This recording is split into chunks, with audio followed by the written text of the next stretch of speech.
Assalamualaikum warahmatullahi wabarakatuh. Saya Siti Aisyah, Guru SKH Karya Insani Kabupaten Tangerang. Penerapan 7 kebiasaan anak Indonesia hebat di SKH Karya Insani ternyata ditemui beberapa kendala. Untuk mengatasinya, saya menerapkan strategi KIFA, kolaborasi, intervensi, visitasi, dan administrasi. Yuk kita simak. SKH Karya Insani melayani 66 murid kebutuhan khusus dengan beragam hambatan, seperti hambatan intelektual, pendengaran, gerak, hingga autisme. Saya mengampu 6 murid dengan hambatan intelektual, dengan pemahaman kognitif yang lemah. Berdasarkan observasi awal pada bulan Mei 2025, terdapat 80% murid kesulitan menerapkan 7 kebiasaan anak Indonesia hebat. Hanya 15% murid tidur cepat, 25% murid bangun pagi secara mandiri, dan hanya 22% murid yang aktif bermasyarakat.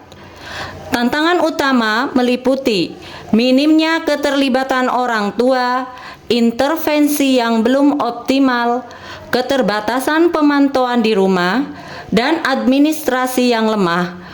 Hal ini akan memperburuk karakter dan kemandirian murid.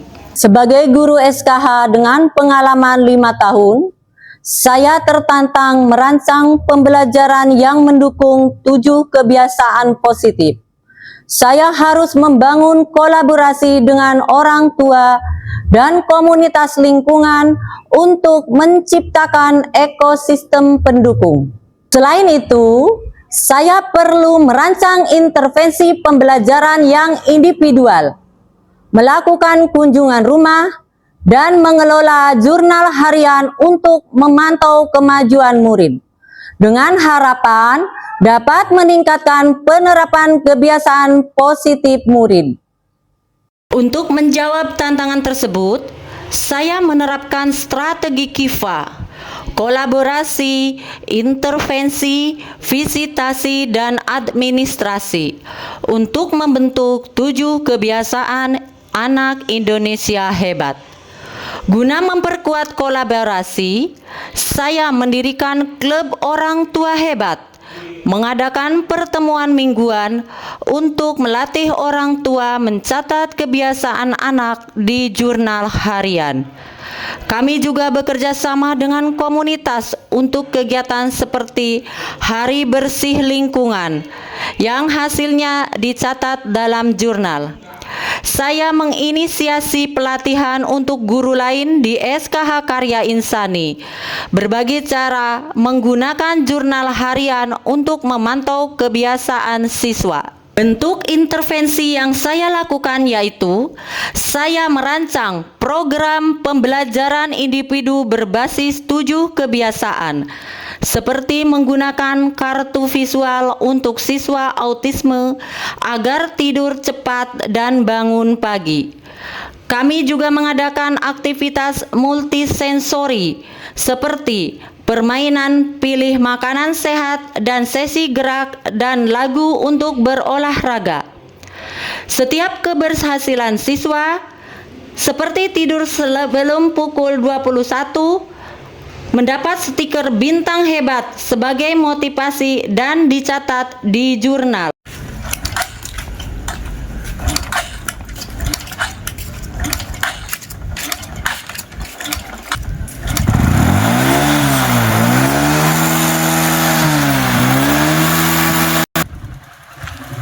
Dalam kegiatan visitasi, setelah pulang sekolah, saya mengadakan visitasi ke rumah orang tua murid 1 minggu sekali, yang bertujuan untuk memantau kebiasaan positif murid dan mengevaluasi jurnal orang tua. Dalam perjalanan visitasi, terkadang melalui jalan yang rusak, sepi, dan rawan kejahatan, namun api semangat tak pernah padam demi meningkatkan karakter murid-murid saya.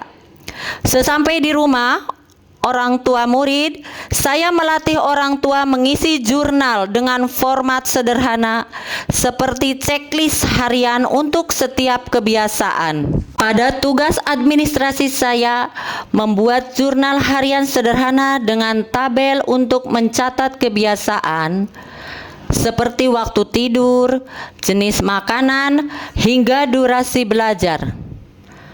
Jurnal ini diisi kolaboratif. Guru mencatat di sekolah, orang tua di rumah menggunakan buku fisik. Setiap minggu, saya menganalisis jurnal, membagikan hasil via WhatsApp, dan memberikan masukan positif kepada orang tua. Data jurnal juga diintegrasikan ke program pembelajaran individu untuk mengevaluasi perkembangan jangka panjang murid. Setelah 3 bulan menerapkan strategi KIFA, dari bulan Juli hingga September 2025, hasilnya luar biasa. Penerapan 7 kebiasaan positif murid meningkat dari 20% menjadi 75%. Sebanyak 75% orang tua aktif mengisi jurnal dan bergabung di klub orang tua hebat. Hal ini memperkuat komunikasi dengan sekolah. Kini sekolah memiliki dokumentasi lengkap 7 kebiasaan positif melalui jurnal harian, dan seluruh guru mengadopsi praktik baik ini. Terima kasih Bu Aisyah atas praktik baiknya. Saya sudah mengadopsi jurnal harian untuk memantau 7 kebiasaan positif murid.